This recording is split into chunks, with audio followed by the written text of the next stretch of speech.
Selamat datang sahabat Tinos di podcast kali ini di Legal Insight bersama Tinos Aplikasi di episode 5 hari ini. Ada yang spesial hari ini karena kita kedatangan mitra spesial yang menjadi favoritnya para user kita di aplikasi. Sebelum kesana nanti aku mau bahas profilnya beliau dan apa yang mereka pernah tanganin saat ini dan perkara-perkara apa atau masukan apa nanti yang kita dapat dari beliau di podcast hari ini.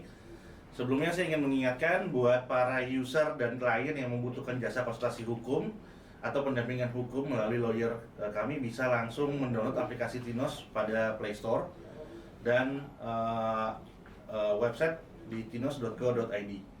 Kita langsung kenalan aja ya dengan mitra kita dan narasumber kita yang udah datang hari ini, Bang Duarjon. Bang, selamat datang hari ini sudah. Terima kasih hari ini sudah nyempatin waktunya, sudah meluangkan waktunya Bang hari ini gitu ya. Ya, sebelum kita ngomongin tentang hal-hal yang tadi aku sampaikan di depan, aku pengen tahu juga nih Bang, kok bisa nyasar ke hukum Bang? Kenapa nggak ke teknik gitu? Kenapa nggak jadi pegawai bank gitu? Ini, boleh cerita singkat Bang, profil sedikit. Oke, baik. Pertama terima kasih ya untuk Tinos ya, yang sudah mengundang saya untuk nge-podcast bareng. Ya. Jadi kenapa saya nyasar jadi advokat ya? Sebenarnya nggak nyasar sih. Yeah. Memang udah dari dulu, sejak saya kecil, SD, SMP, saya termotivasi oleh bapak saya. Bapak saya yang dulu berangkat di desa, cuman saya mendengar bapak saya dulu sudah mendiang ya, ngomong dengan aparat, bicara dengan yang lain, dan dia yang memacu saya. Kau juga harus bisa lebih dari itu. Birokrasi ya? Iya, birokrasi. Dan kemana-mana saya dibawa, ke kantor-kantor mana saya sering dibawa. Jadi saya ya itu salah satu ya, saya juga harus bisa menjadi seperti ini, lebih dari sini. Mungkin dari sejak tamat SMA jurusan apa ya? SMA jurusan apa Bang? IPA. Oh IPA. Iya sih dokter Bang. Cuman waktu nggak tahu kenapa ya, sepertinya dari dulu saya sudah ada kritis sih. Ada coba-coba kritis dari dulu. Ketika dengan ada guru, pokoknya nggak cocok langsung saya kritis saja. Oke, iya. Jadi tamat SMA saya nggak ada coba yang lain, ngelamar PNS, ngelamar kerja yang lain misalkan. Coba-coba. Ya, saya langsung udah hukum. Setelah selesai wisuda, saya langsung ngambil advokat. Saya nggak coba lamar yang lain-lain. Oke. Nah, saya langsung udah advokat. Fokus tuh ya. Iya. Istiqomah tuh, set. Maksud itu tujuan kan. Iya. Artinya dengan kita advokat ya, setelah di bangku perkuliahan kita mulai tahu ruang lingkup di hukum itu kemana saja. Dan ketika sudah tamat kemana saja, kita sudah mengetahui itu. Jadi kalau dengan advokat kan kita bisa membantu banyak hal. Iya. Iya. Baik membantu masyarakat dari segi hukum, membantu yang lain juga, pokoknya banyak hal lah, maupun hanya sebatas konsultasi. Yang jelas saya lihat apalagi sekarang sudah banyak advokat yang senior dulu ya. Dulu misalkan yang Pak Tampu Bolo dulu itu termasuk juga saya idola saya juga. Jadi mungkin ya itu sih salah satu yang bisa motivasi saya kenapa harus ambil lawyer. Iya. Gitu. Berarti kalau tadi di flashback tahapannya tuh fokus niat ke hukum ya Bang ya? Iya. Ini unik banget Bang, biasanya teman-teman saya kalau tanya kenapa hukum? Ya nggak masuk ke TI, ya nggak masuk ke ini gitu ya. Oh kalau Abang istiqomah fokus langsung kali dia. Jadi kalau mau jadi lawyer Bang, tahapannya itu kalau kita misalkan teman-teman yang sekarang lagi nonton itu ya, Iya. pengen tahu kalau Abang tahapannya dari dulu SMA sampai sekarang jadi lawyer, itu apa yang dilalui Bang, step by stepnya? Memang kalau untuk jadi advokat ya syarat utama harus sarjana hukum. Sarjana hukum? Iya, itu syarat paling utama, prinsip sarjana hukum. Nah, ketika kita sudah menyelesaikan studi kita, sarjana hukum, kemudian kita memilih misalkan saya sudah harus jadi advokat nih, kita harus magang di kantor advokat. Oke. Selain advokat ada pilihan lain Bang?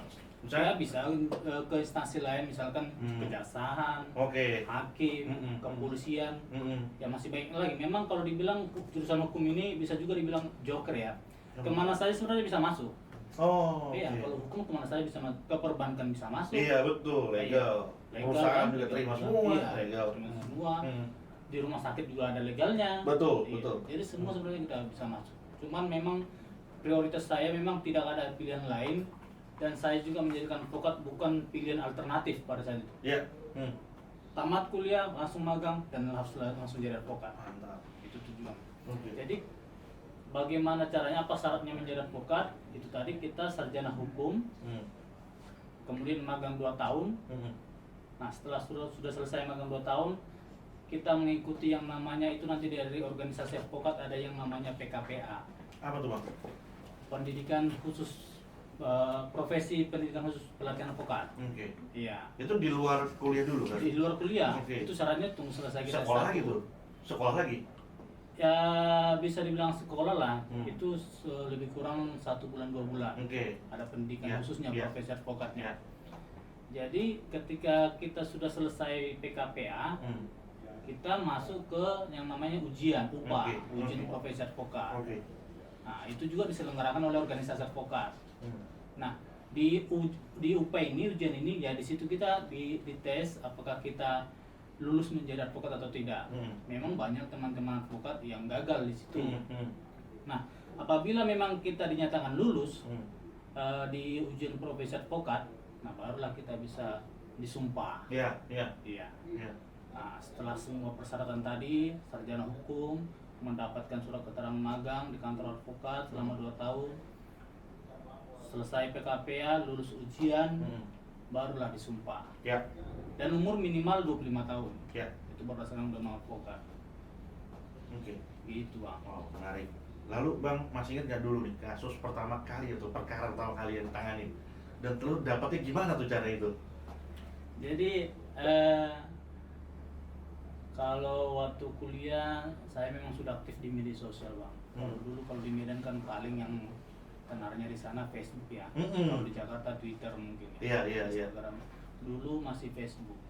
Jadi semua kegiatan saya baik mahasiswa, setelah mahasiswa, saya post itu di Facebook.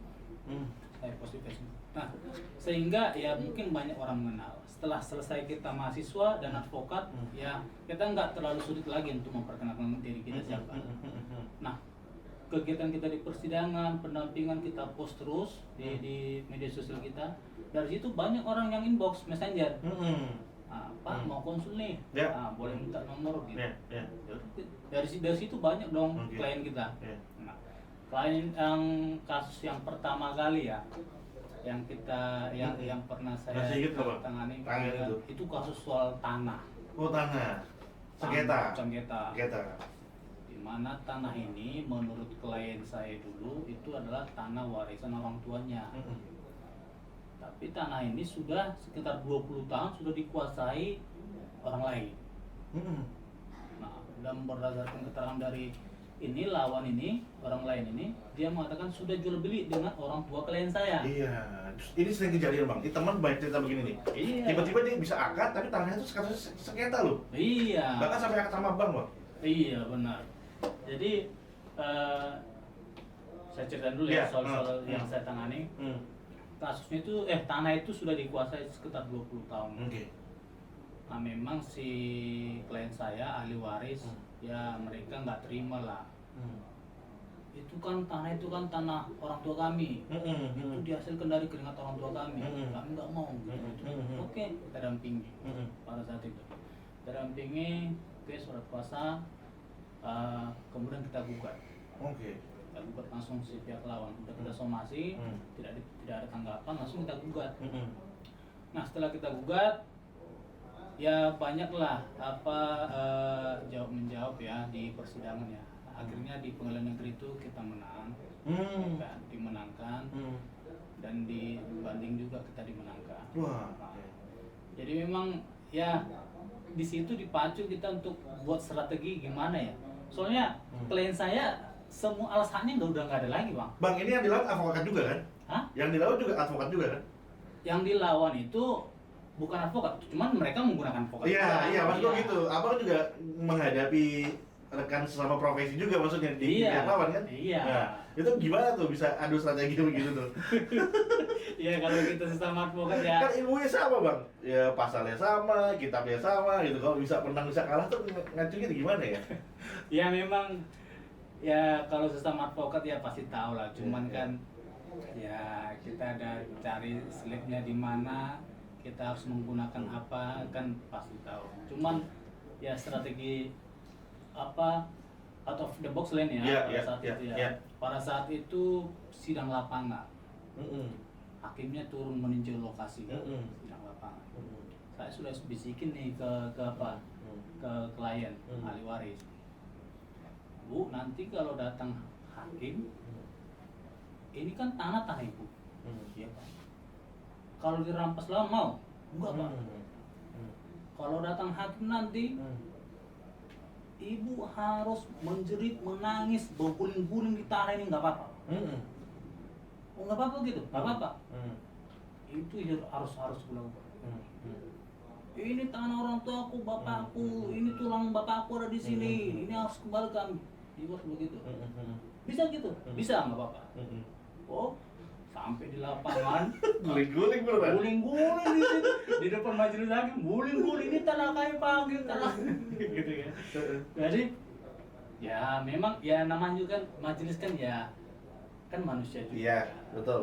Memang dari segi hukum jalan, tapi kan kita nih advokat ini tergantung meyakinkan majelisnya bagaimana cara kita.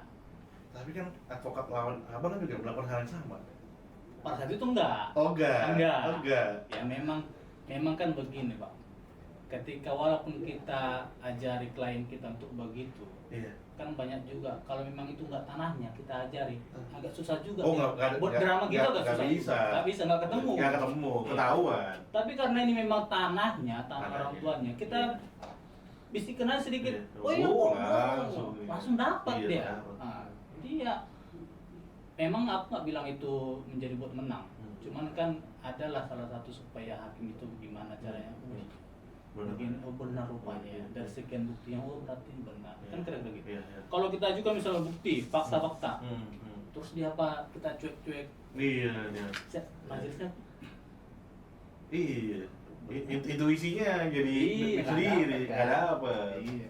Jadi memang strategi seperti itu perlu juga dilakukan di persidangan ya. Iya. Karena yang kita hadapi kan manusia, manusia kan punya hati juga. Iya.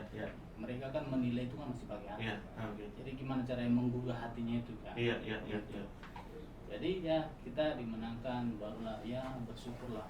Memang sebelumnya sudah warga di sekitar sudah bilang, ah, itu udah 20 tahun lagi nggak bisa lagi tuh. Ya, itu percuma ngomong duit gitu kan. Tapi memang kita dengan tulus ikhlas membantu, Iya. kita juga maksimal dengan tim kan. Dan akhirnya bisa dimenangkan oleh klien. Iya. Gitu. Wow. Itu yang pertama nih. Kalau misalkan yang paling diingat, yang paling memorable nih bang, kasus apa bang? Perkara apa yang paling ini berkesan? Atau yang paling yang paling pusing deh? Atau kalah atau gimana deh gitu? Memang yang paling pusing apa ya? Ada sih baru-baru ini. Ya ini soal rumah antara ya klien dengan selingkuhan. Iya, cuman belum selesai. Persidangannya belum selesai, masih dalam tahap banding. Cuman pada saat persidangan ya mungkin saya terlalu vokal juga ya di hadapan majelis. Karena apa? Karena kita sudah mengajukan bukti semua, sementara lawan kita nggak bisa membuktikan apa yang dia dalilkan. Kan dalam hukum itu kan siapa yang membuktikan, siapa yang mendalilkan dia harus membuktikan. Nah kita mendalilkan bahwasanya klien kita lah yang membeli rumah. Kita buktikan dengan bukti semua giro segala macam atas nama klien kita.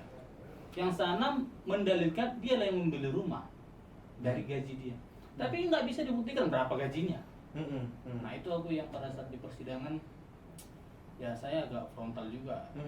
Saya nggak tahu karena saya frontal, mungkin majelisnya agak mana ya, Bapak Ibu langsung begini. Mungkin dari situ kan, apa kan hakimnya kan kadang subjektif. juga. Iya, yang punya kartu Iya. masing-masing juga ya. Iya, dilihat kan. Iya. Dia nggak suruh lihat pengacaranya, jadi berimbas ke sini kan. Ah, Kalau kita pengacara kan, ya kita juga nggak suruh dengan selama persidangan berjalan kan, kita sudah mulai ini agak gimana memihak-mihak Iya, kan, iya, kan iya. pasti kita juga kan nggak terima dong. Iya, Kita iya. sudah dibayar klien kita diam-diam aja. Nah, masa iya. Iya kan. Ya, tapi ini lagi sedang tahap banding. Iya. Oh, masih proses berarti, Bang? Iya, masih proses, masih belum selesai. Oke. Teman-teman, kita jeda sedikit dulu sebelum nanti masuk ke sisi berikutnya. Lagi-lagi aku ingin ingetin, kalau tadi udah dengerin penjelasan dari Bang Duarjon mengenai perkara hukum, kalau misalkan sahabat Tinos yang punya masalah perkara hukum, dengan mudah sekarang bisa akses melalui aplikasi Tinos melalui Android Play Store dengan download.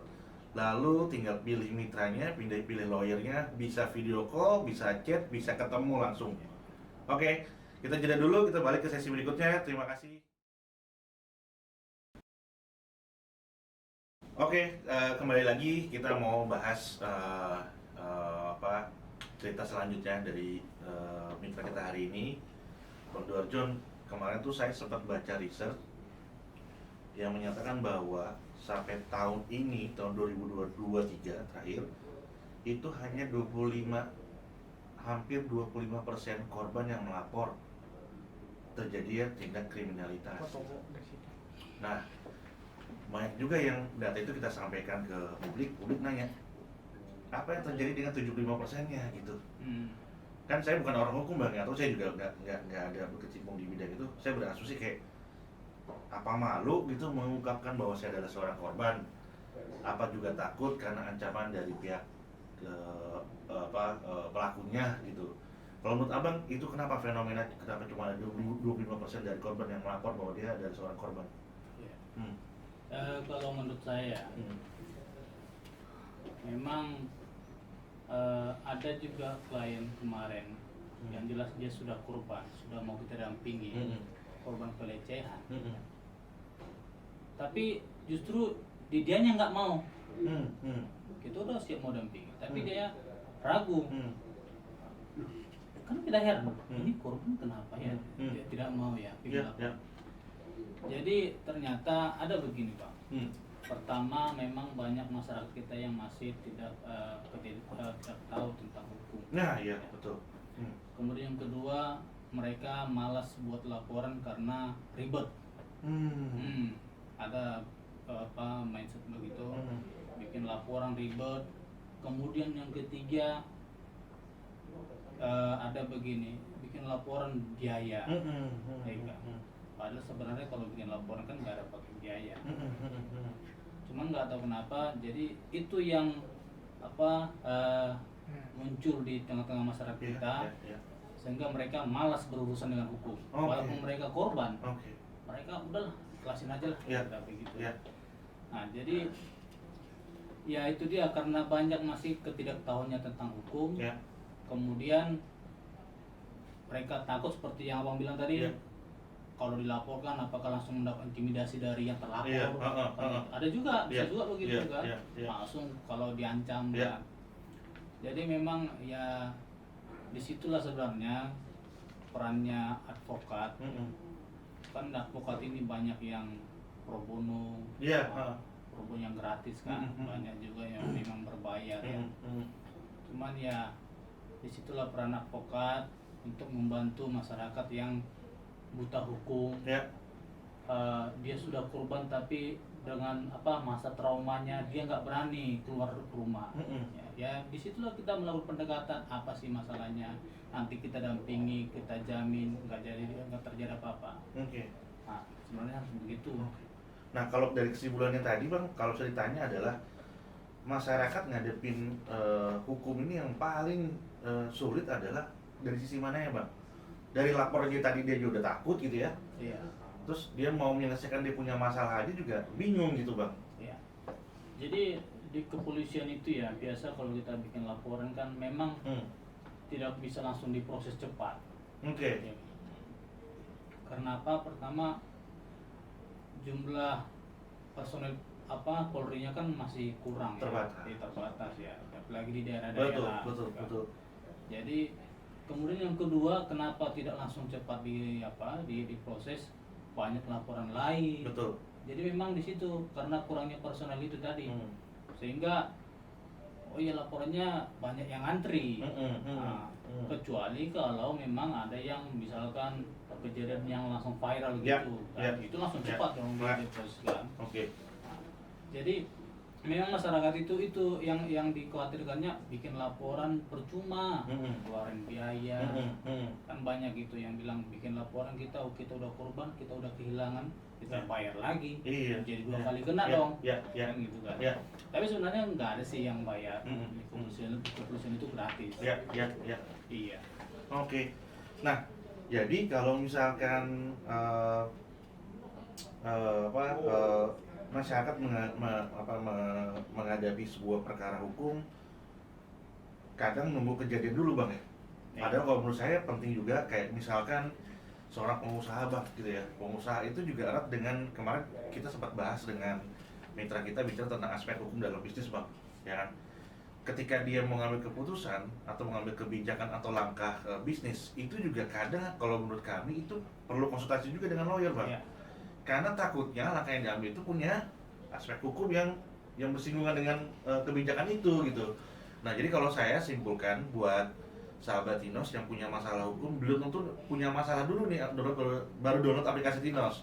Mungkin saat preventif, saat mengambil kebijakan, keputusan apapun dalam hidup, dalam bisnis, itu bisa konsultasi juga tuh dengan Bang Duarjo di aplikasi Tinos maupun dengan mitra-mitra lainnya. Nah kalau aku tanya bang, kehadiran Tinos sekarang itu bisa menjawab nggak permasalahan yang tadi abang sampaikan? Jadi kembali tadi ya, memang pola pikirnya harus diubah, jangan tunggu ada masalah baru cari lawyer. Nah, jadi lebih mahal nih bang kosnya juga ya? Lebih mahal juga tuh. Iya. Lagi gimana cara kita udah lagi terdesak masalah, cari lawyer gimana? Pasti nih ditekan juga ini. Harganya kan? Nah makanya lagi nih, ini untuk pengusaha ya, perusahaan. Kalau bisa ambillah lawyer yang memang sudah betul-betul terverifikasi, kemudian sudah punya pengalaman di bidang corporate untuk memberikan informasi atau advice hukum kepada para pengusaha. Jadi kenapa harus butuh lawyer? Karena perusahaan membutuhkan itu untuk apa? Apabila perusahaan ini membuat misalnya kontrak kerja, perjanjian dengan perusahaan yang lain, di situ lawyer dibutuhkan untuk membuat kontrak kerja itu, perjanjian itu. Itu kan lawyer sudah paham nih, mana nih klausul-klausulnya, jangan sampai melanggar hukum atau membuat ada celah untuk dilanggar. Nah di situ gunanya lawyer itu. Kita biasanya kalau kerjasama mentek-mentekan aja bang. Itu juga habis kejadian baru pusing sama biaya juga tuh bang ngadepin masalah hukum tuh. Nah itu dia, makanya sebelum sampai kita ada masalah hukum, ada baiknya kita lakukan upaya pencegahan dengan konsultasi atau mengangkat seorang lawyer menjadi konsultan hukum kita. Betul. Di perusahaan gitu. Jadi dengan adanya Tinos, kita ini suatu informasi angin segar untuk para pencari keadilan dimanapun berada. Mungkin ada di daerah-daerah atau di dimanapun dia berada yang jauh aksesnya dari advokat. Ini kan Tinos kan sudah aplikasi ya, online ya. Jadi siapapun bisa mendownload. Betul. Nah, dengan adanya Tinos ini para pencari keadilan bisa berkonsultasi langsung dengan siapa mitra lawyer yang ada di Tinos. Betul. Nah, di situ nanti kan bisa dipilih siapa mitra lawyernya yang ada di Tinos. Nah, dengan konsultasi nanti kan mereka jadi paham nih. Oh, ada tambahan ini informasi dari lawyer.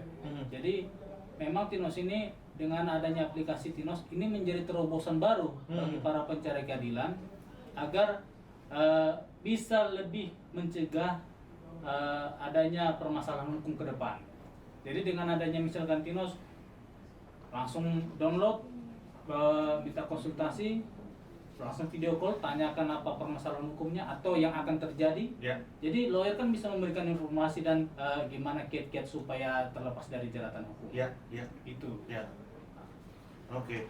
Dan informasi aja buat sahabat Tinos, cukup dengan 250.000 bisa konsultasi 20 menit dengan mitra yang terverifikasi tadi udah disampaikan, memiliki jam terbang yang sudah lumayan tinggi dengan profil macam-macam tuh. Jadi bisa pilih-pilih mau nyamannya dengan mitra yang seperti apa, mau yang backgroundnya apa, mau yang perempuan, mau yang laki-laki, itu pilihannya banyak tuh sahabat Tinos. Jadi jangan ragu-ragu lagi kalau punya masalah hukum atau mengambil keputusan apapun, itu usul saya itu segera untuk berkonsultasi dengan mitra lawyer kami di aplikasi Tinos. Nah, Bang, sekarang tuh banyak hal-hal yang ngambil keputusan terus akhirnya berimpact terhadap masalah yang terjadi gitu ya. Nah, kalau bicara sekarang lawyer itu mudah sekarang diakses melalui video call melalui aplikasi Tinos, harusnya kan nggak punya kendala lagi Bang ya. Apalagi kemudahan cara bayar di aplikasi Tinos itu berbagai macam, bisa menggunakan kredit card gitu membayarnya nanti karena masalah yang mendesak saat ini nggak punya uang cash misalkan di dompet, itu bisa langsung pakai kredit card atau e-wallet bahkan dengan mudah gitu. Oke sahabat Tinos, kita sudahi podcast hari ini. Terima kasih banyak Bang Dorjon hari ini sudah sempatkan. Terima kasih juga buat sahabat Tinos yang sudah menyaksikan. Sampai ketemu lagi di Legal Insight episode berikutnya. Terima kasih Bang. Ya, terima kasih Bang. Dadah.